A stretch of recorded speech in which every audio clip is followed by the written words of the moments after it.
Praise. Shalom po sa bawat isa. Mag-pray po muna tayo. Let's pray. Our precious Father, Lord Almighty, we come in the mighty name of Jesus. Lord, maraming pong salamat, Panginoon, sa araw na ito, Lord, na pinagkaloob mo, Panginoon. Truly, Lord, this is the day, Panginoon, that you have made. Lord, we will always rejoice and be glad in it, Panginoon. Thank you, Lord, sa pagkakataon, Panginoon, Lord, na makapag-gather, Lord God, in your presence, Panginoon, Lord God, to pray and intercede, Panginoon, Lord God, sa gabi ng panalangin ito, Panginoon, Lord God, dalangin nga namin, Panginoon, yung banal na Spirit, Lord God, ikaw, Panginoon, Lord God, Holy Spirit, Lord, sa aming mga buhay mag-move, Panginoon, in the mighty name of Jesus. I pray din, Lord, Panginoon, sa mensahe mo sa buhay ng bawat isa, Panginoon, Lord God, continue, Lord, to move, Panginoon, Lord, upon our hearts, Lord God, Panginoon, steer us, Panginoon, Lord God, at patuloy na yung mga buhay namin, Panginoon, Lord God, ay magkakaroon ng Christ-likeness, Panginoon, Lord God, at magkakanspeaker kami, Panginoon, to become more and more like you, Panginoon. Thank you, Lord, sa Messiah's anointing, Panginoon, sa aming mga buhay, Panginoon, Lord God, maging Lord sa mga nanonood, Panginoon, Lord God. We are praying, Panginoon, Lord God, yung mga nawalang mga interactions in the name of Jesus, Lord. I pray, Panginoon, na ikaw nga, Lord God, yung kumasama sa buhay ng bawat isa, Panginoon, Lord God. And let your church, Lord, Panginoon, hear, Panginoon, what you are saying, Panginoon, Lord, what the Spirit of God saying, Panginoon, to His church, Panginoon, Lord God. Patuloy cover mo kami ng blood, Lord. Seal us in the ownership of the Holy Spirit. In Jesus' name we pray. Amen, amen. Amen. And so, yung title, nandiyan lang sa may desktop. Yung title po ng mensahe sa gabi ito ay The Man Who Never Lost His Spiritual Edge. And pinag-pray ko po kung ano po yung pwede nang ma-share po sa bawat isa. And lead lang po ako ng Panginoon na yung mensahe ay kumbaga maiko-connect sa team natin ngayong buwan, which is He Who Quickens Our Bodies. And kung mapapansin na natin, yung edge, pag nakarinig kayo ng edge, di ba? Minsan marinig nyo yan sa mga kutsilyo, di ba? Yung dulo doon, yan. So, ibig sabihin, parang sharpness, gano'n. And yun nga, katulad din sa body natin, na kumbaga, si Holy Spirit na nasa atin, siya talaga yung nag-quicken ng body natin. Katulad nga na-share ni Pastor Rebecca nung nakaraan, di ba? Yung spirit-filled is life-filled. Kaya, kung puno-puno tayo nga ng Espiritu ng Diyos, magiging puno-puno din ang buhay natin. Ayan. Yung verse ko po ay sa next po, Joshua 14:14. He holy, hindi ko alam kung paano basa, holy, follow the Lord God of Israel. So, ibig sabihin po, buong-buo, na pinalo niya yung Lord God of Israel. At nakikilala nga po natin siya mamaya. Next po, sabi po dyan, meron ditong kwento, sharpening the saw. Tulad nga po ng sabi ko kanina, yung edge po, para yung sa kutsilyo, yung matulis. Yan. Na may sharpness. Ayan. So, meron po ditong kwento, sharpening the saw yung title. Hindi ako magaling sa kwento, pero pakinggan na lang. Sabi ko, may isang lalaki, tapos naglalakad siya sa isang gubat, then, habang kung nasa gubat siya, nakakita siya ng isang lalaki din na yung puno, ina-axe. Kumbaga parang, puputulin niya yung parang yung tree, gano'n. And yung axe niya po, ginagamit niya nga, pinipilit niya talagang yung tree. Then, itong lalaki ito na nakita siya, nagstay lang siya na tinitingnan siya for about an hour na. Ayan. Tapos sabi ng lalaki na parang naan na siya, gusto niya lang tanongin, bakit pinipilit mong iputulin yung tree? Pero parang ang napansin ko, parang hindi sharp yung axe mo. Ayan. Ay, yung saw mo, ayan. Then sabi ng lalaki sa kanya, yung naglalag, sabi sa kanya, ay, kasi busy akong putulin yung tree. Wala na akong time na i-sharp yung axe, yung saw ko. Ayan. Tapos bumalik na siya sa tabako niya. Ayan. So, makikita natin doon, di ba? Sabi ng lalaki, sa isip-isip niya, kung sana shinarpen niya lang ng saw, mas marami pa siyang tree na mapuputol. Kaso, dahil nga busy siya dun sa work na yun, di ba, na yun nga, talaga gusto niyang putulin. Isa pa lang yun, ilang oras na siya. Pero kung siguro sharpen yung saw niya, marami pa siyang tree na mapuputol. Ayan. So, makikita natin, di ba, katulad nga ng sharpening the saw, sa isang kapag pagpulol na ang gamit, sample sa mga kutsilyo, siguro tinatapon na, di ba? Kapag pulol na, kasi hindi na magamit, ganyan. And sabi nga, meron daw tinatawag na sharpening saw talaga, na diet. Parang kung ano, makikita mo mag-search kayo sa Google, meron talaga tinatawag na ang tawag ay sharpening the saw. Ibig sabihin, yung katawan nila, parang gusto nga nilang laging fit, laging parang kumbaga on time yung, tsaka healthy yung mga kinakain, gano'n, na parang maging fit yung katawan nila, kailangan daw nila i-sharpen yung saw. Kaya kung makikita niyo, pag mag-search kayo sa Google, yung lalabas sa mga results, yung ano kinakain nila, ano yung exercise na gagawin nila, yun yung tinatawag nilang sharpening the saw. And sa atin nga mga Christians, di ba, mahalaga talaga dahil nga itong katawan natin, kumbaga, iisa lang to. Kumbaga, kung mawawala ang isang katawan ng isang Christian, di ba, kailangan talaga, aalis na siya dito, kumbaga ganun. Kaya parang sa part nga ng isang Kristiyano, dapat talaga, inaalagaan niya yung katawan niya, and at the same time nga, si Holy Spirit nga na nasa atin, and yung sakto nga din, di ba, yung energized by the Holy Spirit. Kumbaga, sino yung nagbibigay nga sa atin ng kalakasan, di ba? Si Holy Spirit. Sino yung nagbibigay sa atin talaga na magkikagamit-gamit pa tayo. Kumbaga, katulad nga ng isang kutsilyo, pag puro na, hindi na siya magagamit. Kaya, pag ang katawan natin, di ba, kailangan talaga i-sharpen to in the Holy Spirit. Kumbaga, talagang ipaas natin sa Kanya na siya talaga yung mag-quicken ng mga bodies natin. Ayan. Next po, if you don't make room to sharpen our spiritual lives, we become dull. And we work relentlessly and achieve less and less. Kapag nga po ang nangyayari na, di ba, nagkakaroon na nga ng dullness, yan, ibig sabihin nga niyan, di ba, parang yun nga, purol, gano'n. Parang stagnant, gano'n, hindi nag-grow, gano'n. Kapag gano'n na yung nangyari, ayan, hindi magiging talaga yung purpose ng Diyos sa atin, talagang mag-fulfilled. Ayan. Kaya kailangan po talaga na lagi tayo nagpapasharpen sa Panginoon, lagi inaas natin sa Kanya, na siya mismo yung talaga mag-work sa lives natin. Dahil nga, syempre, tayo ay banal na temple ng Diyos, dahil nga, we are temple of the Holy Spirit. Kailangan talagang pangalagaan yung buhay natin, di ba? Yung mga katawan natin. Ayan. At parang nasa glory niya. Sabi po next, the Bible has many examples about people with good start, bad start, with tragic ending. Marami po sa Bible, dahil nga honest book ang Bible, di ba? Kaya pakita dyan yung mga dapat natin matutunan at dapat natin i-apply. Meron din dyan, mga hindi natin dapat i-apply kasi nga mistakes and weaknesses yung nangyari sa kanila. So marami dyan, good yung start nila, pero ang nangyari, nagkaroon ng tragic ending.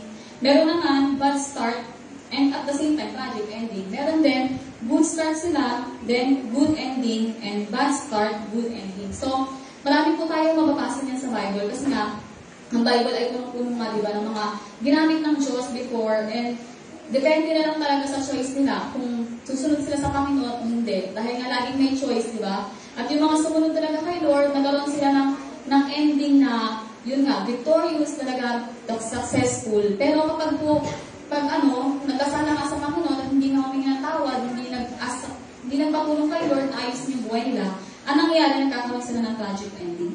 And dahil nga maraming ganyan sa Bible, may isang nilid si Lord sa akin na tao. Next po. Yan, si Caleb. Have you heard about Caleb? So, sa Sunday School, hindi pa natin siya nadaanan dahil bandang Exodus pa yan siya. So, makikita nga natin na dahil nga, syempre, si Caleb, isa yan siya sa ginamit ng Panginoon. Dati, yung time nga before. So, arayin na po natin yung buhay niya. Sabi po next, Caleb was one of the 12 spies of Israel. Hindi po yan yung spies. Hindi yan yung sili. Ayan. So, sila yung pinadala sa isang lugar. At dati kasi, bago nga nila, parang ang tawag sabi nun, bago nila sana tayo ng isang lugar, tinitingnan talaga nila kung ano yung mga tao doon, kung ano yung lugar, kung maganda ba, may hina ba yung mga tao, malalakas ba, ganyan. Kaya si Caleb, isa siya dun sa 12.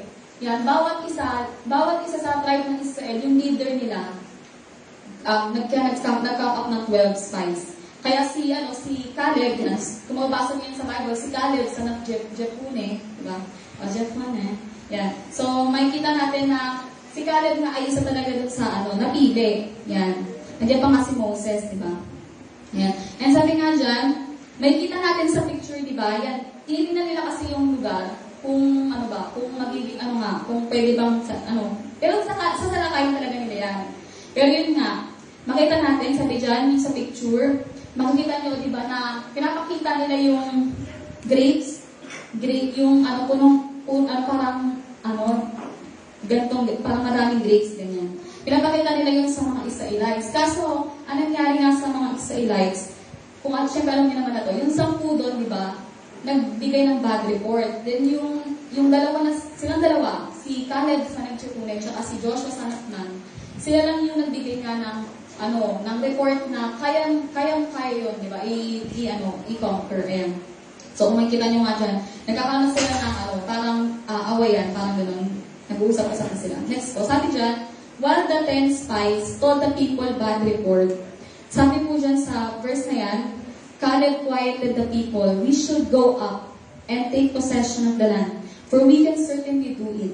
Ayan. So si Caleb na po, parang kumbaga, kinwayat niya yung mga tao kasi, parang nag-usap-usap na rin sila, babalik na sila sa Egypt. Ayan. So, parang sa part nga nila, ayun na, parang dahil nga sa bad report ng 10, yun yung naikalat na balita sa kanila na hindi kaya. Ayan. Pero kung tutusin, di ba, dahil kasama nila yung Diyos, kaya talaga. Kumbaga, kaya nila makonquer yung land. Pero dahil nga ganun nga yung nag-spread kabilis talaga, giruin nyo ilang milyon, di ba? Kumbaga, milyon yung mga tao ngayon. And lahat ng yun nga, gusto nang bumalik. Ayan. Pero sabi nga dyan, di ba, si Caleb, nakita niya talaga na kaya, we should go up and take possession. Tsaka pinakita talaga nila yung mga grapes, ganyan na, sobrang ganda talaga doon, talagang milk and honey. Kung ano yung pinramis sa atin ni Lord, yun. Kaya talagang i-take possession na natin. Ayan. Pero hindi nga nila. Yung mga Israelites, hindi sila naniwala. Ayan. So next po, we can choose to live a life of fear or we can live life of faith. Lagi lang po may choice, di ba? Kumbaga, yung buhay po ng isang Christian, mabubuhay siya in fear o mabubuhay siya in faith. Kung pupunuin niya yung sarili niya ng takot o mabubuon siya sa life niya as a Christian na punong-puno ng faith kay Lord. Kaya po, di ba, kung isipin talaga natin, yung Israelites, kung talagang sana by faith talaga silang nag-conquer, di ba? Buong talagang sila sana makapasok. Pero, alam naman natin yung nangyari, yung history ng Israelites in the wilderness, na di ba 40 days yung spies na nag-spy dun sa land? Then, equivalent kada araw ng 40 days na yun, naging 40 years. Kaya 40 years talaga, nag-stay yung mga Israelites na nag-murmur, nag-complain sa wilderness, nag-remain sa doon, until the last one na nakasama doon ay namatay. So, yung mga anak-anak nila yung nakapasok ng promised land. So, next po, sabi ko sa Numbers 14:24, my servant Caleb, because he has a different spirit in him and has followed me fully, I will bring into the land where he went, and his descendants shall inherit it. Ayan, so makikita nga po natin, di ba, si Caleb, siya talaga yung sinabi ng Panginoon ng bagay na to, because he has a different spirit in him. And naniniwala tayo, di ba, ang spirit na yun na nakikita Caleb talaga, syempre, yung spirit ng Diyos, si Holy Spirit, na talagang sa kanya na ganito yung gawin mo. And nag-obey si Caleb doon. Dahil nga, syempre, si Caleb ay talagang gusto niya, kung ano yung pinakis ng Diyos sa kanya, gusto niya ma-conquer. Pero yun nga, at the same time din, hindi lahat katulad niya. Di ba? May mga tao talagang hindi na ganun yung ginawa. Ayan. Sabi dyan, out of those 12 spies, only Caleb son of Jephunneh and Joshua son of Nun entered the promised land. So, si Joshua po, siya yung naging leader dahil nga hindi rin nakapasok si Moses. So, assistant si Joshua, siya yung nakapasok. Then, si Caleb, isa rin siya talaga dun nasa 12 spies. Out of those 12, hindi nakapasok yung 10. Then, sila lang dun sa dalawa. Then, the rest, mga bata na po yung nakapasok. Ayan. And sabi nga dyan, sabi nung si Joshua, ay si Caleb, son of Jephunneh. Si Jephunneh ay isang Kenizzite. And yun nga, sabi, ang Kenizzite, hindi talaga siya part ng Israel. Pero, parang Canaanite tribe daw yun, yung Kenizzite. Pero ang nangyari, pinili nilang sundin ng Diyos, ng Israel. Kaya nakasama sila sa promise ng Panginoon. And next po, 40 years later, ayan, so makikita natin, di ba, 40 years yun, hindi, syempre, yung pag binabasa natin yung Bible, hindi lang siya mabilis, di ba? Bawat chapter and verses doon, matagal yung interval. Kaya kung makikita natin, parang dumating na yung time na naubos na ngayon mga Israelites. Pero 40 years yun, ganun katagal. Then after na ng 40 years, di ba? So kung 45 years old si Caleb that time, nung naging spy siya. So, plus 40. Kuwari magaling sa plus 40, 85. Okay. Ayan, di ba? 85. Ayan. So, 85 years old na nito si Caleb. Ayan. So, 40 years later nga, hindi nakapasok iba. Kahit nga si Moses, di ba? Tinignan lang ni Moses yung land of Canaan, di ba? And yun nga, hindi rin nakapasok si Moses. Kaya ang kausap dyan ni Caleb ay si Joshua. So, yung Caleb's request, next po, give me this mountain. Sabi po, di ba, si Caleb, sinabi ng Lord sa kanya yun, yung may part sa kanya na, ay sabi ni Lord sa kanya na may inherit ni Caleb yung land, pati yung descendants niya. Kaya si Caleb, di ba, nung pagdating nila ng Canaan, inas niya tong land. Give me this mountain. Sabi ni Caleb dyan, sa Joshua 14:11, as yet I am as strong this day, as I was in that day that Moses sent me. As my strength was then, even so is my strength now for war, both to go out and to come in. Yeah, so, medyo malalim yung King James, diba? Pero sabi nga dyan, kung gano'n nung time na yun, 45 years old ako, gano'n ako kalakas. Ngayon, gano'n pa rin ako kalakas. Kumbaga sinasabi ni Caleb, kaya kong yan, kaya ko sa tulong ng Panginoon, yun nga, give me this mountain, kaya kong yan, sa tulong ng Panginoon yan. And talagang, talagang ang tawag doon, ito-conquer niya nga yung land na yun. Ayan. Siguro din, kung may mga nakarinig nga kay Caleb, sa part na, kung may mga nakarinig kay Caleb ng mga bata, kaya sinabi niya nga, dahil matanda na rin siya, 85 years old na siya. Siguro baka nag-ano sila na, ay, talaga, kaya mo talaga, yan. Pero yun nga, kung may ano nga nila, di ba, nakikita natin kay Caleb na, hindi kasi siya hindi siya nagtitiwala sa sarili niyang lakas, di ba? Sa lakas ng Panginoon, sa kanya, na, dahil nga, alam niya na yung Diyos niya, pinramis yun sa kanya, and ngayon nga, time na para i-conquer nga yung land, kaya gusto niya talagang maangkin na yun. Ayan. Kaya sa tulungan ng Panginoon, sinabi niya yan, na kaya ko pang makuha yung mountain. So next po, if someone would ask Caleb, what is the secret of your strength at the ripe old age of 85? Yan. So kung dahil nga 85 years old na siya, dati nga syempre, di ba, medyo talagang bumaba na yung life expectancy talaga dahil nga sa kasalanan. Dahil ngayon, di ba dati, pwede pa, nabubuhay pa yung mga tao ng 100 kung gaano katagal na 100, di ba? Pero kahit nga si Moses, di ba, 120 years old si Moses nung namatay siya. So, medyo talagang mahina na yan. Kung bagang iisipin natin, talagang ripe old age na. Pero si Caleb, naging malakas pa rin siya. So, yan. Sabi dyan, imagine how shocked they would be. Next po, ang i-answer ni Caleb, faith in God. Ayan. So, kung meron nga talagang, di ba, yung napapanatili yung buhay sa Diyos, di ba? Yung tao na si Lord yung strength niya, kaya niya laging masabi, di ba, na kaya niya ang lahat ng battle. Dahil nga sa tulong ng Panginoon, na walang imposible nga, pag laging tinitingnan nga yung Diyos na walang imposible, di ba, sa Kanya, talagang na-honor si Lord, di ba? And yun nga, napapakita sa buhay ng isang tao na kaya ng Lord lahat, di ba? Basta na napayapaya sa Kanya. And next po, sabi dyan, faith in God is what Caleb never lost throughout his long life. So si Lord talaga, di ba, sa buhay nga ni Caleb, napanatili yun, yung pananampalataya niya, throughout his long life, di ba? Sabi dyan, the faith he had at 45 was the same faith he had at 85. So kaya kung yung talaga nagbigay sa kanya ng life na napanatili yung buhay niya, di ba? Talagang si Lord, di ba? And nakita nga natin na naging pa rin siya kahit na matanda na siya. Effective pa rin talaga siya. Tsaka yun nga, yung sinatawag na sharpness ng buhay, di ba? Kumbaga, kahit nakaraan din sa mga mothers na i-share yun ni Ate Jose, yung sa old age niya. Parang yun nga, kung may isip natin, di ba? Parang pag ang isang tao, parang dumating na nga sa time na parang nanghina na siya.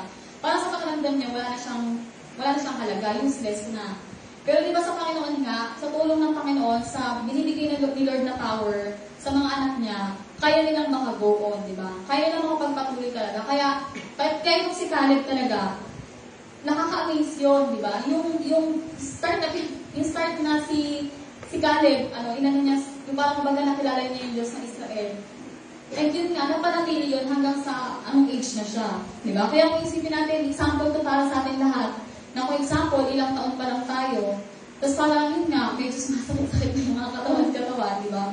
Pero yun nga, parang example nga sa atin na kahit hindi na tayo lumabas, example dito, yung kay Bishop, di ba? Parang isipin natin, parang kaya niya pa talagang, yun nga, makapag-pray ng 3 a.m., di ba? Parang, gano'n pa siya, yung lakas na, napanatili, kasi yung relasyon niya sa Diyos. talaga na yung buhay niya sa Panginoon. Ayan. Kaya talagang example siya for us today. Sabi po next, what made him endure while others fell by the wayside? Ayan, so kung ano po, di ba, marami nga kasama kasi si Caleb. Pero ang nangyari, hindi talaga sila nakasama. Hindi sila nakasama doon sa pag-enter ng promised land. And, syempre, kung siguro si Caleb, naisip niya rin na, sayang, kung sana ma-experience nga nila yung mga na-miss out nila, kung sana sumunod nga lang sila sa Panginoon. Pero, si Caleb, isa siyang tao, isa siyang Christian na, yun nga, don't undo with me, still I'll follow. Nakafocus siya kay Lord na, kung yung mga tao magdi-disobey sa Diyos, siya ang pipiliin niya, mag-o-obey siya kay Lord. Diba? Kaya parang kumbaga, maki-add tayo sa ganon na makikita natin na bawat araw nga ng life, pipiliin natin, di ba? Bawat araw ng buhay, pipiliin natin sumunod kay Lord, di ba? Bawat araw, pipiliin natin, i-choice natin yung kasi di ba, pagkagising pa nga lang ng umaga, may battle na agad, may war na. It will be either, yun nga, mas magiging over yung spirit kaysa sa flesh, o magiging over yung flesh sa spirit, di ba? Kaya lagi yan may battle yan, hindi ibig sabihin nga, nag-pray ka ngayon, hindi ka na mag-pray bukas, di ba? Kasi kailangan, nakapanatili yung prayer. Diba? Kumbaga, kung isipin natin, yung mga tao na example, once a week lang sila nagpipray, diba? So, ang week nun, kasi hindi pwedeng ganun. Dapat everyday yung prayer, diba? Na nakapanatili nga yung spiritual nga na pagsunod natin sa Panginoon. Pati, may mga tao na hindi nga nagbabasa ng Bible, diba? So, kung pag ganun, diba? Kaya nanghihina talaga yung spiritual. Kasi kahit yung simple na discipline ay hindi nga ma-follow, diba? Kaya, may mga tao talaga na hindi nga sila nakapag-follow, hindi sila nakapag-endure until the end. And marami sila na-miss out. And yun yung nakakasad doon, na kapag na-miss out nga yung mga bagay na sana, di ba, nag-stay lang sila sa Panginoon, hindi sana nila ma-miss out yung mga great and mighty things na gagawin ng Diyos. Kaya makikita nga natin, si Caleb talaga, nabigay sa kanya yung land of Hebron. Ayan. So sabi dyan, sa Joshua 14 nga yung secret, di ba? He wholly followed the Lord God of Israel. Or sa ibang translation, he followed God fully. So kung ano po, di ba, yung pagpuli talaga, buong buo, na finalo yung Diyos. Ayan. So, yan. Yung prayer natin, di ba, bawat araw, bakit di naman talaga tayo nag-i-stay sa Panginoon, di ba? Dahil mahal natin siya. At gusto nga natin, nasimulan sa atin ng Panginoon, di ba, na talagang buhay na walang hanggan until the end, di ba? Talagang, yun ay talagang makit. Meron nga, na-share natin si Pastor Dan, sabi niya, it's one thing to be saved, and another thing to be kept safe. So, ibig sabihin, until the end, may mga iba na saved sila, pero sa dulo, parang nawala sila. Kaya nga, mahalaga, we are saved and we are kept safe. Until the end, remaining tayo sa Panginoon. Manatili talaga. Na wala na nga sa isip natin yung pag-backslide, di ba? Wala na sa isip natin yung pagtakbo kay Lord. Kung bawat araw ng life natin, ito na yun, di ba? Hindi naglalaro, di ba? Hindi naglalaro lang yung kumbaga yung buhay na natin sa Diyos, seryoso, ayan. And next po, sabi dyan, we live in a period of history when the pressure to compromise has never been greater. So, kung meron daw kung time ng history nga, na sobrang dami talagang distraction. Ngayon talaga yun, di ba? Kung makikita natin talaga sa social media pa nga lang, talaga, hindi maubos-ubos talaga yung news feed, di ba? Na wala kang ending yun. Kahit siguro nagganong pa tayo ng ganun, pero wala kang ending. Talagang walang katapusan. Kaya, maganda, i-turn off na talaga agad yung cellphone para hindi lang magtuloy-tuloy doon, di ba? And yun nga, nakikita natin, napakadaming app din, di ba? Siguro, dati nga, kasi parang na kami, yung mga nakaraang picture ng complaints. Yung starting nga sa 2006, 2007, parang, dati parang may papaisip ka din, bakit dati talaga, parang hindi ganun kahirap na, yung mga youth, talagang madala sa church, ganyan, at sobrang okay na sila sa company lang ng mga kasama-kasama, di ba? Kasi yung mga cellphone, hindi pa talaga uso. Di ba dati yung picture nga, wala ako eh. Di ba? Kumbaga, nakikita natin na hindi talaga pa ganun ka Pero, yung time nga daw na sobrang dami na. Di ba? Paintis kasi knowledge in the end times. Ngayon yun, di ba? Kaya ang dami talagang kumbaga, ang dami natin titingnan. Pero, bilang isang Kristiyano nga, di ba? Bilang isang Christian, dapat manatili lang tayo dun sa goal na seeing Jesus face to face. Sabi po dyan, we must remember that God will keep His promises to us. Kahit na maraming distractions, isipin natin lagi yung great promises we have in the Lord. Na yung hindi yan worth it. Di ba? Kumaga, mo, parang kung may mga tao na kaya nga nilang ipagpalit yung Panginoon sa mga bagay na temporary, pero makikita natin in the end, hindi siya worth it. Hindi siya worth it na ipagpalit, di ba? And yun nga, makikita nila in the end na ano yung na-miss out nila, na sayang, di ba? Kumbaga, sayang na hindi sila nakasunod. Pero, yun yung inaas, yun yung parang kumbaga inaas nga natin sa Panginoon na talagang panatilihin nga tayo na focus lang sa Kanya. Next po dyan, the promises of God are ever before Caleb. Kung meron po nanatili talaga kay Caleb, yun ay yung pinangako ng Diyos sa kanya na i-inherit niya yung land and his descendants in it. Kaya talagang nung sinabi nga ng Diyos sa kanya, di ba, napanatili talaga yung relasyon niya sa Panginoon at nag-stay talaga siya kay Lord. Sabi po dyan sa Joshua 20, verse, "But you shall cling to the Lord your God just as you have done to this day." Na, yun nga po, yung word nga na cling, di ba, yung talagang glue, yung parang dikit talaga, na, kumbaga, talagang nakadikit talaga, yung talagang hindi ka talaga mahihiwalay. Di ba? Ganun dapat po yung gawin natin sa Panginoon, yung relasyon natin kay Lord. Hindi, walang kumbaga, ayaw na umalis. Ayun, di ba? Na gusto mo talagang mag-stay kay Lord. Sabi po dyan sa 2 Corinthians 4:16, "Therefore we do not lose heart, though outwardly we are wasting away, yet inwardly we are being renewed day by day." Sabihin po niya, example yung kay Caleb, matanda na yung katawan niya, or yun nga, kumbaga old age na sa time sa mundo, di ba? Pero yung inward niya po, renewed day by day. Ibig sabihin, yung relasyon niya sa Panginoon, parang, renewing, parang bata. Diba? Kumbaga, napanatili yun na flourishing, blossoming, diba? Na nag-blossom talaga. Kaya, dapat ganun din po yung gawin talaga natin. And, mapanatili talaga yung buhay natin sa Panginoon. Sabi po dyan, love God first. Caleb maintained his first love. Yan. So, kung sino nga po yung unang nagmahal sa atin, yun ay si Lord. And yun nga, first love natin si Lord. And anything nga, syempre, na mas matataas, kumbaga, mas above kesa kay Lord, nagiging idolatry. Yun. Kaya, isipin natin lagi, katulad ni Caleb, na-maintain niya yung first love niya. Kung gano'n nga siya, kasabik kay Lord, di ba? Nung nakilala niya si Lord, talaga na-maintain yun until the end of his life. And, yun nga, that kept him from losing his strength. Yung strength ni Caleb, dahil nga napanatili niya yun, di ba? Siguro nga talagang masipag siya magbasa ng Bible talaga, mag-pray, lagi niyang kausap si Lord. Na talaga na-maintain nga yung buhay na niya sa Panginoon. And sabi po dyan sa Joshua 15:14, "Caleb drove the 3 sons of Anak, Seshai, Haiman, and Talmai, the children of Anak." So yung mga Anakites, yan po yung mga Anakites that time, na nung 12 spies pa lang sila, natatakot yung mga Israelites dyan. Dahil nga, giants, sila yung mga giants sa land. At sabi nga, descendants of Nephilim. So si Caleb, na-drove out niya yung mga yan. So ibig sabihin, yung pinakatakutan nga ng mga Israelites before, di ba, napagtagumpayan sa buhay ni Caleb na ma-drove out yun. Matanggal. Kaya talagang sa tulong ng Panginoon, dahil nga nagtatrust siya kay Lord na kayang gawin na ng Panginoon sa buhay niya, natapos talaga yung mga yan, yung mga giants. Kaya makikita nga natin, yung first love natin sa Panginoon, di ba? Kung mahal na mahal natin ang Panginoon ngayon, mas mahalin pa natin siya, more and more. Diba? Kung example, ngayon, parang, ganito lang yung love mo kay Lord, dapat nag-i-increase everyday, na mas lalo kang mag-grow deeper in love sa Kanya. Na yun nga, danger in the last days will be cold hearts. Magiging danger sa last days na may mga malalamig na puso.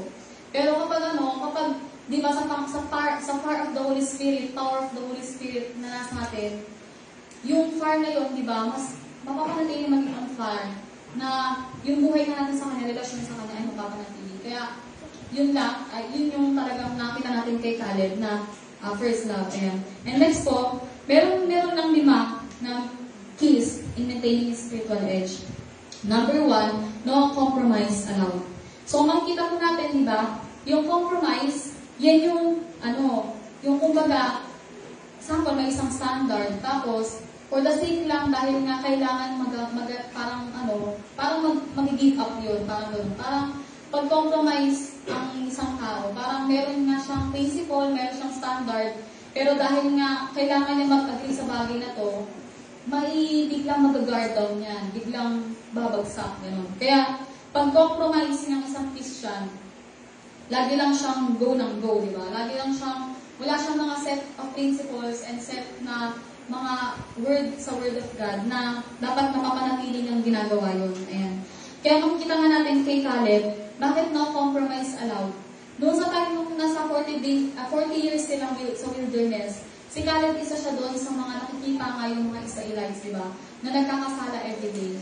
Pero makikita natin, si Caleb, sinabi niya, hindi talaga siya magiging sa kasalanan. Kapag no talaga, di ba? Kung hindi talaga dapat, hindi talaga dapat. Kung may mga bagay siya na hindi niya dapat gawin, hindi talaga dapat gawin. Kung may mga dapat siyang puntahan, hindi dapat puntahan. Yun, hindi na talaga dapat puntahan.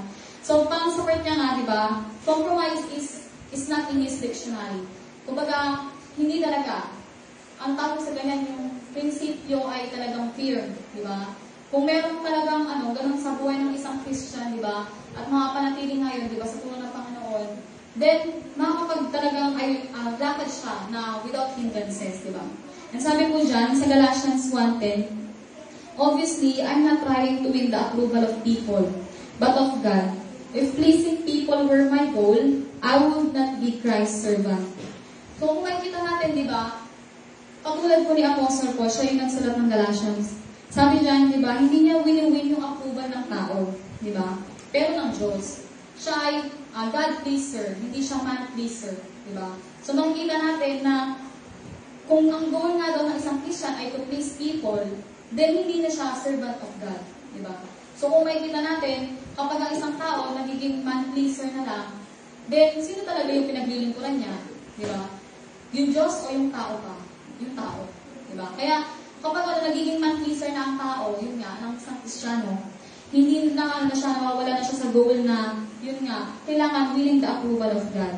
We should be people, di ba, approved unto God, di ba? A workman needed not to be ashamed, rightly dividing the word of truth. Sabi dyan, we must choose to obey God rather than seek the approval of others.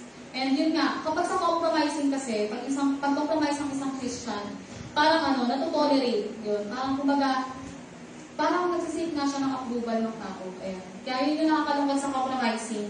Pag naging compromise na ang isang Kristiyano, o sige, example sa trabaho, pag ang isang Christian, na-compromise na siya sa work, ibig sabihin kapag may mga inuman na doon, sasama siya.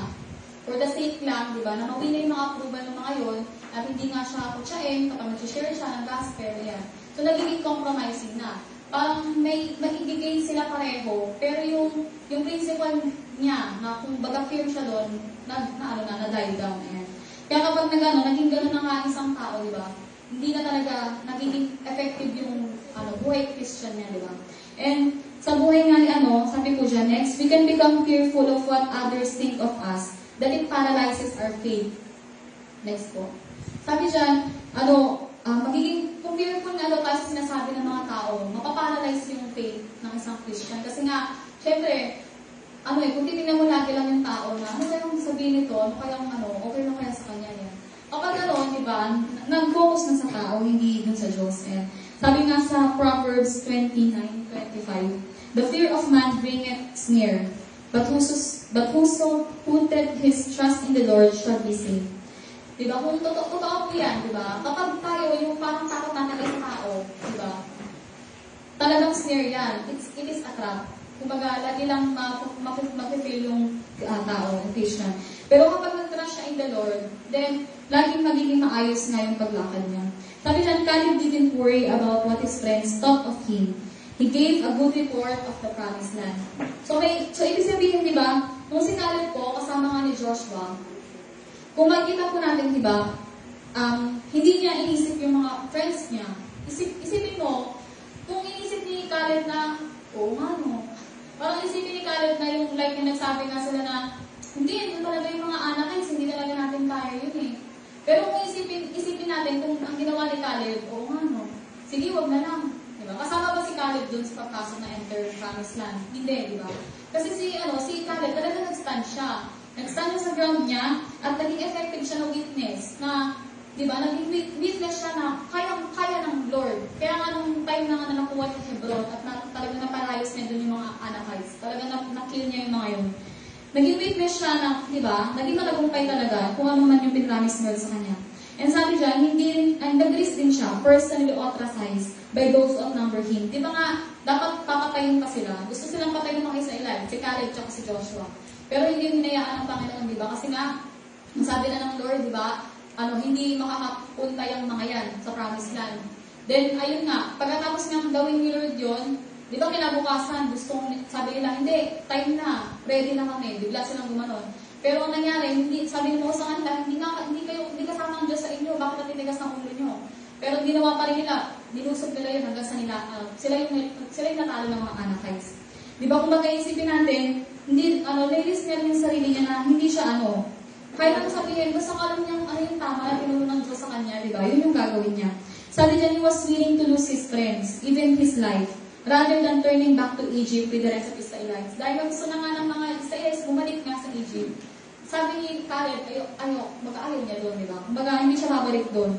Kasi nga, kasama talaga siya kung saan pupunta ang Panginoon. And ang gusto talaga ng Lord, pumunta nga sila ng Canaan. So, pangalawa po, take God at His word. Sabi dyan, despite the new setback of being sentenced to 40 years in the wilderness, Caleb remained fully persuaded that God will fulfill His promise. Diba? Kung isipin natin, si Caleb, hindi naman din talaga siya nag-disobey, diba, kay Lord. Pero kasama siya dun sa 40 years na nasa wilderness sila. Kaya kung isipin natin, talagang naghintay siya, nakakamit niya talaga yung promise sa kanya ng Panginoon. Sabi dyan, for the word of the Lord holds true, and we can trust everything He does. So, totoo pong salita ng Diyos, di ba? Kung ano man nanghawakan natin sa salita ng Diyos, maniwala tayong totoo. Yan, di ba? Totoo talaga na mag-work yan sa buhay natin. And trusting the Lord, everything He does. Sabi dyan, God said it, I believe it, and that settles it. Na, yan nga, favorite natin nandito, na pag sinabi nga ng talaga Panginoon, di ba? Then settle na yan. It is settled forever, di ba? In the heavens. Na, magaganon talaga yung sinabi ng Panginoon. Next po, sabi dyan, Caleb kept the faith. Even in the midst of whining, complaining, murmuring of other Israelites. Kung meron nga daw kung grabing mag-murmur, parang sakit na nila yun. Chronic na sakit na nila. Yung Israelites. Grabe silang mag-murmur, mag-complain. Kakatapos lang ng isang miracle, tapos, meron na naman silang parang problema, hindi na naman sila maniniwala sa Diyos, di ba? Kaya, grabe talaga na kasama, imagine natin, kasama lagi ni Caleb yung mga ganun. Yung parang kasama, nag-murmur talaga yan. At matitigas yung ulo nga ng mga Israelites. Sabi dyan, Isaiah 48, the grass withers and the flowers fall, but the word of our God endures forever. So, yun po, di ba, nananatili talaga yung word ng Panginoon. At katulad nga kay Caleb, di ba, na-kept niya yung faith niya, na until the end talaga. Sabi ng Panginoon sa kanya, ma-inherit niya yun, then na-inherit niya talaga. At napagtagumpayan. Sabi dyan, the same way you treat the word of God is the same way you treat Jesus. Sabi ni Pastor God. Yeah, so, kung isipin na natin, di ba, kung kung hindi pinapahalaga ng isang Christian ng Bible, yung word of God, ganun din niya tinitreat sa Jesus. Diba? And kung papahalagaan niya yung Bible, gano'n niya din tinitreat sa Jesus. So, example, may isang Christian sinasabi, mahal talaga si Lord, pero yung Bible, nasa shelf lang, diba? Nasa under the table lang, hindi ginagalaw, or hindi nga, walang nangyayari dun sa Bible na hindi nabubuksan. Diba? Kapag gano'n, hindi totoong sinabi niya na mahal si Jesus. Kasi, kung paano niya ka-treat, diba? Yung salita ng Diyos, which is, si Jesus siya talaga, diba, yung Word of God, gano'n niya din tinitreat niya yung si Jesus. Kaya, nakita natin kay Caleb, tinitreat niya yung word of God talaga as precious. Tinake God, sabi niya, take God at His word. Talagang tinake niya si Lord in His word. Na when sinabi ng Lord yun sa kanya, then gagawin niya yun sa kanya. Sabi po next, he had to listen as they cried out for something more than manna to eat. He had to hear them beg for meat, the garlic, leeks, and onions of Egypt. Kaya kung isipin natin, di ba, si Caleb, nakarinig niya yung mga yan, gusto nila lang, ayaw na nila sa mana, dahil nga lagi-laging may mana. So, binigyan sila ng quail. Then, dumating din sa time, di ba? Talagang, yung quail, ayaw na din nila doon. Kaya, ang gusto nila, yung sa Egypt nga. Pero makikita nga natin, di ba, he was there as they rebelled against God and His servant Moses. So, andun si Caleb, talagang, nakita niya, narinig niya yung mga ganun nila. Pero sabi nga dyan, di ba, ang daming mga years niya, di ba? Noah waited 120 years, Abraham waited 25 years, Jacob waited 20 years, Joseph, daming years, di ba? May kita natin, pero lahat ng yan, na-fulfilled yung promise ni Lord sa kanila. Gano'n man katagal yung naghintay sila. And sabi dyan, God's timing requires patience. Probably din, kapag nga nasa time na tayo ng waiting, baka may inaayos ulit sa atin, di ba? Sa mga sarili natin, sa buhay natin, na until nga that time, di ba? Pag ready na talaga tayo, according to sa time ni Lord, then marireceive natin yung promise niya. Lalo na kung according sa will niya. Kung kalooban ni Lord yan, di ba? Talagang mangyayari at magaganap. Sabi nga, like example sa mga may sakit, ganyan, di ba? Kalooban ni Lord talaga yung magalingan, di ba? Pero may mga iba ata kasi sila, bakit nga ba hindi sila nag-heal? Pero di ba, mayroon din isang sinabi na despite of the symptoms, despite of the ano man nararamdaman, yung word of God, sure yun, di ba? Kaya kung sinabi ng Lord na healed na yun, di ba? Na yun na lang talaga i-claim nila everyday na healed sila, di ba? Kaya may mga iba nga talaga na, yun nga, kapag natanggap na rin kasi nila yung sakit talaga nila, then nakaka-remain lang sa kanila yung sakit, di ba? Pero yung sabi sa akin ng Lord, pangako niya, lalakad tayo sa divine health, lalakad tayo sa perfect strength, di ba? Physically fit, healthy body. Claim natin yan, di ba? I-receive natin sa katawan natin. Pero at the same time, kailangan din ng wisdom, di ba? Yung mga iba kasi, yun nga, yung mga hindi natutulog. Di ba? Yung mga iba talaga, yung, hindi nga natutulog talaga, parang isipin natin, kiniklaim natin yung Bible, pero at the same time, may mga ginagawa rin na against nga din sa word. Pero, yun nga, kailangan magkaroon tayo ng discipline sa life natin. Talagang, sabi nga, di ba, apostolic discipline, di ba? Ay, apostolic power na requires apostolic discipline. Kung talagang yung hihingi natin talaga sa Panginoon, magamit tayo fully sa Kanya, then we should remain na submissive and obedient sa Kanya. So, next po, desire fellowship with God. Caleb cultivated a relationship with God. When one maintains an intimate relationship with Jesus Christ, the world and all its temporary pleasures will lose its appeal. So, tama po yan, di ba? Kapag nakakaroon na tayo ng fellowship with the Lord every day, yung world tsaka yung mga temporary pleasures dito sa mundo, nag-fade na sila. Hindi na sila talaga parang may amor pa sa atin, di ba? Kumbaga, siguro maano ko pa, magigets ko pa yung mga bata, kasi mga bata pa sila. Pero pinag-pray natin, di ba, na kahit nga yung mga bata, hindi na nila gustuhin nga yung mga sa mundo, di ba? Kumbaga, kung kung mahilig pa nga sa mga games, ganyan sa laro, di ba? Parang kung isipin natin, ayan, yung mundo may appeal pa. Kumbaga may appeal pa sa kanila, di ba? Pero yun nga, pinag-pray natin, kasi siguro nga, pag palaki na ng palaki, yung pamature na ng pamature, parang mawawala na talaga ng, yun nga, gana, na, syempre, sa simula, ganun talaga. Pero, pag yun nga, sabi dyan, longing, sino yung nilolong natin everyday? Kung nilolong natin ng Panginoon, then, yung mga offer ng mundo, di ba? Hindi na sila nag-a-appeal sa atin. Kaya katulad nga ni Caleb, di ba? Meron siyang relasyon sa Diyos, and hindi na siya babalik sa Egypt. Kasi kung tutusin yung Egypt, yan yung yung parang symbolize yan ng world Kumbaga, bumabalik sila dyan. Parang yan yung nilolong nila. Pero kung isipin, anong dapat ilong, di ba? Yung Panginoon. Sabi dyan, the closer you live to God, the smaller everything else appears. Na the more nga, di ba? Kapag malayo, tama ba? Kapag malapit, yung kinento natin ni Pilot, yung pag malayo ang eroplano, maliit lang siya. Pero kapag malapit, tayo dun sa airplane, malaki pala siya. So example, din sa Lord, kapag lumalayo na tayo lumalayo kay Lord, isang isa lumalayo na siya, nagiging maliit si Lord. Pero kapag malapit tayo sa Panginoon, ang laki-laki pala ni Lord, diba? Which is talaga naman, malaki naman talaga si Lord, na talagang powerful siya. Pero nagiging parang sa kanya, nalilimitahan siya sa buhay ng isang Christian kasi tinitingnan siya, lagi na malayo na ganyan, nagiging Pero dahil nga, pag closer and closer tayo kay Lord, ayan, magiging smaller talaga yung everything. Sabi dyan sa Psalm 84:2, my soul yearns, even pains, for the course of the Lord. My heart and my flesh cry out for the living God. Kaya di ba po nakakatuwa, for example, dito sa church, dito sa ZH talaga, everyday, di ba may mga nagpipray? Yung parang parang longing ka sa presence of God, longing ka sa course of the Lord, na hindi talaga mahirap, na yun nga, may mga iba talaga, nakaka-bless talaga yun yung example yung sobrang layo, tapos pupunta dito, di ba? Parang, isipin mo talagang, gano'n pa grabe yung pamasahe, ganyan. Pero, they are longing for the courts of God, di ba? Na parang sa kanila, better is one day the house of the Lord, di ba? Kumbaga, at the courts of God. Kesa nga, mag-dwell siya in the tent of the wicked. Kaya, parang kumbaga, sa bawat araw nga, i-desire natin nun na talagang makapag-stay tayo sa presence ng Panginoon. Na lalo na nga, di ba, meron tayong mga, yun nga, sa prayer, di ba, talaga nakaka-bless. Na dati kasi talaga minsan isa lang yung nagpipray yung prayer marathon, ganun, dalawa lang, tatlo. Pero ngayon na parang mas di ba nakaka-excite yun, mas lalong nakaka-engage na marami kang kasama na nagpipray, di ba? Na sa presence nga ng Panginoon talaga, sa presensya niya, dito sa lugar kung saan, di ba, dwelling place of God, napupuno ng panalangin. Kaya talagang bawat isa sa atin, di ba, talagang mas magkano kang mag-joy, talagang sasali, di ba, sasama sa mga pananalangin. So sabi po dyan next po, Caleb might have ulterior motive when he asked for Hebron. Sabi dyan, the dwelling in Hebron means fellowship, love, and communion.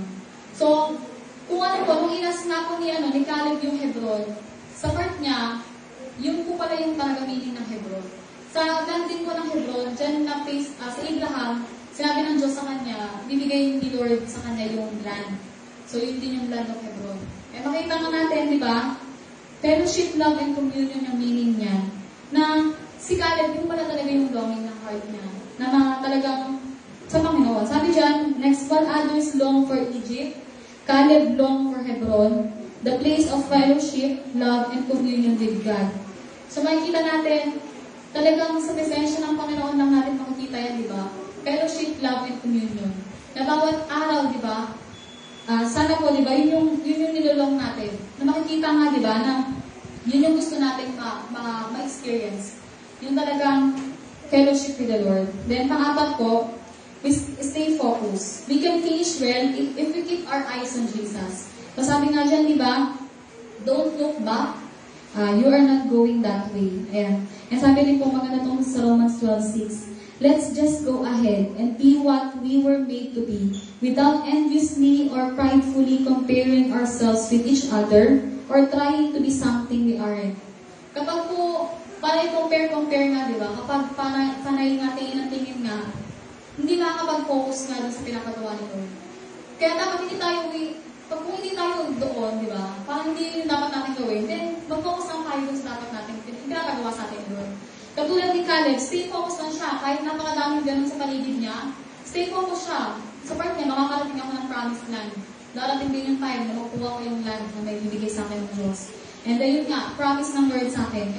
And sabi nga din, di ba, my dear brothers, I have not achieved it, but I focus on this one thing, forgetting the past and looking forward. So as we enter din nga, di ba, panibagong taon sa Panginoon, talagang ito yung gawin natin, di ba, sa Panginoon, talaga na, we are forgetting what lies behind and straining toward the prize. Ano yung prize, di ba?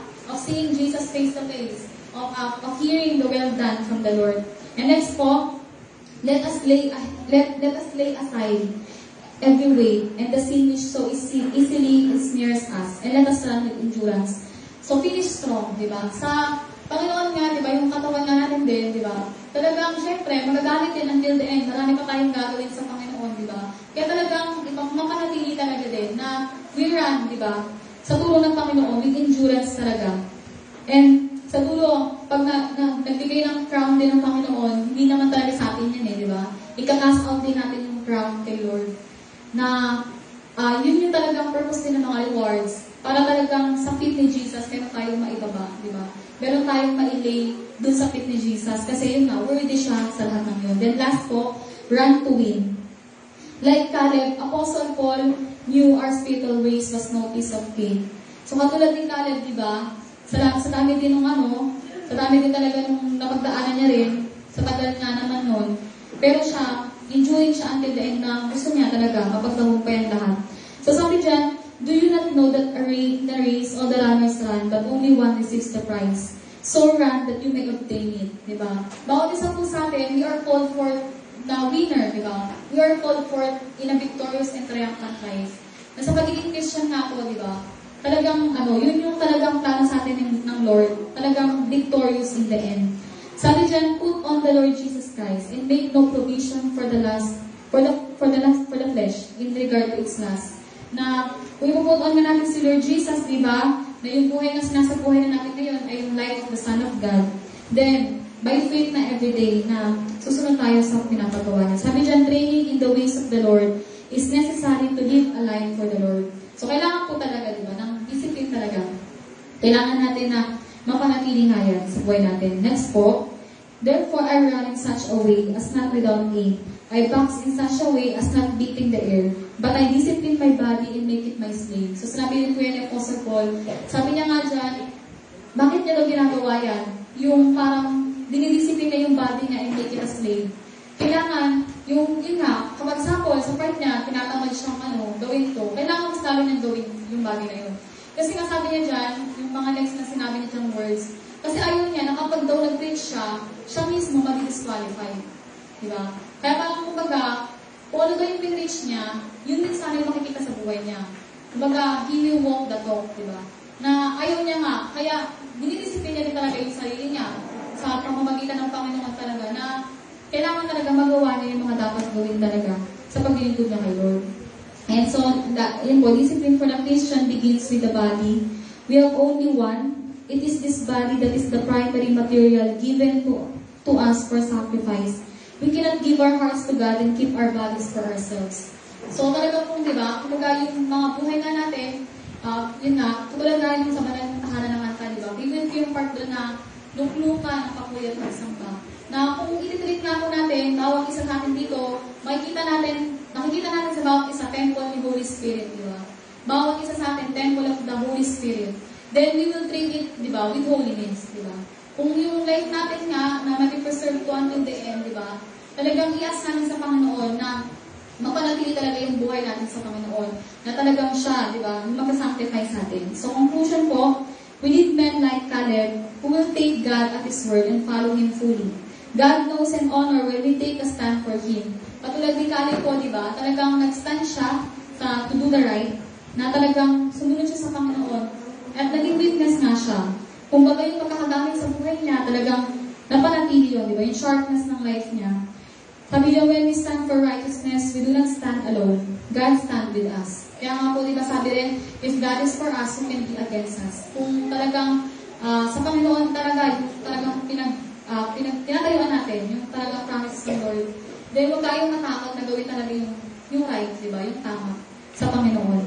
And next po dyan, our spiritual edge, yung witness natin, yung effectiveness, yung buhay natin kay Lord, di ba? Can be much more reflected when we make a stand for God. Taking a stand for Christ is stand for what is right, even if it means standing alone. Kapag may mga times nga po na parang feeling natin alone na tayo. Pero, pag nag-stand po tayo kay Lord, i-honor ni Lord lagi yan. At maging effective talaga yung witness and yung life natin sa mga tao, sa paligid natin. Sabi po dyan, we are all missionaries. Whenever we go, we either bring people nearer to Christ or we repel them from Christ. Kaya, maging, po talaga, di ba? Maging kagamit-gamit yung buhay natin sa Panginoon na talaga magiging witness siya sa mga tao hindi pa nakakilala sa Kanya. And paano nga po ba yun magiging effective? Paano magiging effective? Pag fully tayo nagkasabit kay Lord. Kasi kung yun nga, kung nagiging parang compromising and worldly nga yung isang Christian, di ba? Hindi magiging effective yung Christian life niya sa iba. So, last na lang po, yung story ng Chariots of Fire. Sa kwento po niyan, meron nga pong isang si Eric Liddell. So, kung niyo po siya, familiar siya, di ba? Siya yung sa torchlighters, isa sa torchlighter, na naikwento yung buhay. Pero isa po siyang missionary, pero at the same time, athlete siya.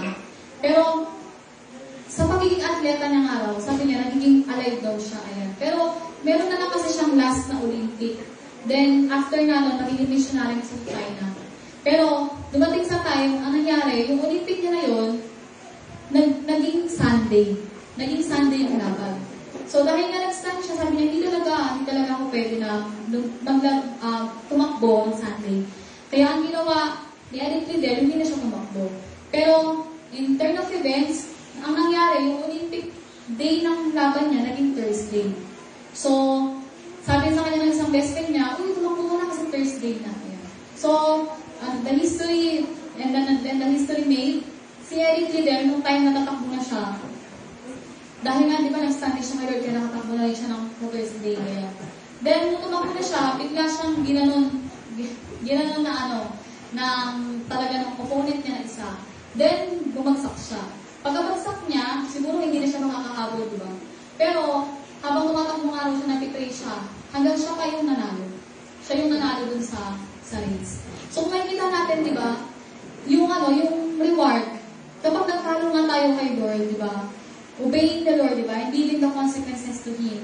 Kung talaga, mapapanatili natin, di ba, nag-follow lang tayo kay Lord, di ba, talagang magiging effective talaga yung buhay natin sa Kanya. At mapapanatili nga, di ba, na hindi mawawala, di ba, yung effectivity ng life natin, yung weakness natin sa mga tao, na lagi natin makakita na yung Diyos natin, totoo siya, di ba?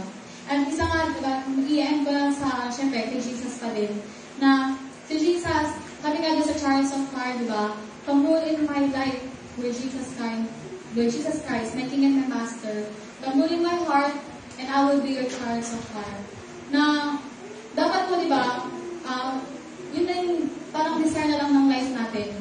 Na bilang bond servants of God din po, di ba, nabanggit dito ng Sunday yung kay Ilo, na pag bond servants of God, yung buong buhay niya, para kay Lord. Di ba? Kung baga wala na siyang ibang gagawin pa, kundi para kay Lord lang talaga yung life niya, yung buhay niya. And sa Panginoon po, di ba, si Jesus, talagang na-endure niya yung cross, di ba? At kaya din talaga, si Jesus isa siya sa intercessor natin. Na ngayon, nag-i-intercede siya sa atin, na mapagtagumpay natin until the end. Kaya din talaga si Lord, diba, sa mamagitan ng Holy Spirit, talagang binibigyan niya tayo. Talagang binibigyan tayo ng life para makapagpatuloy. Kaya po, it's not time to give up, it's not time to be discouraged, and it's not time na mag-idle or maging stagnant, kundi it's time na mag-flourish ng relationship natin kay Lord. It's time na araw-araw po, mas lalo tayo lumalago sa Panginoon. And mapapasabi tayo ng, yun nga, I love Him better every day. Na until the end, every day ng buhay natin is fully na naibigay kay Lord. Ayun po. Kaya yun lang po, to God be the glory. So let us pray po. Our precious Father, Lord God Almighty, we come in the mighty name of Jesus, Panginoon. Maraming salamat, Lord, Panginoon, sa araw na to, Lord, na pinagdaloob mo sa amin, Panginoon, kahit Lord, umuulan, Panginoon, kahit na may mga ganyan, Lord, na balita, Panginoon, ng mga bagyo. Pero Lord, maraming salamat sa pagdala mo sa amin sa lugar na ito, Panginoon, na pinagdalooban mo kami, Panginoon, Lord God, ng mensahe mo, Panginoon, Lord God, at makadalo kami, Lord, Panginoon, sa pagtitipon sa iyo, Panginoon, na naniniwala kami, Lord, we are expectant, Panginoon, Lord God, sa gagawin mo, Panginoon, sa aming mga buhay, Panginoon, Lord God. Naniniwala rin kami, Lord, na ito, Panginoon, Lord God, yung sikreto, Panginoon, Lord God, sa matagumpay na buhay, Panginoon, na Kristyano, Lord God, until the end, Panginoon, Lord God, tinutulungan mo kami, Lord, every day, na mapanatili, Lord, Panginoon, yung spiritual edge namin, Lord, yung buhay namin sa iyo, Panginoon, yung spirituality namin, Lord, yung weakness namin sa iyo, Panginoon, yung magkakagamit mo sa buhay namin, Lord.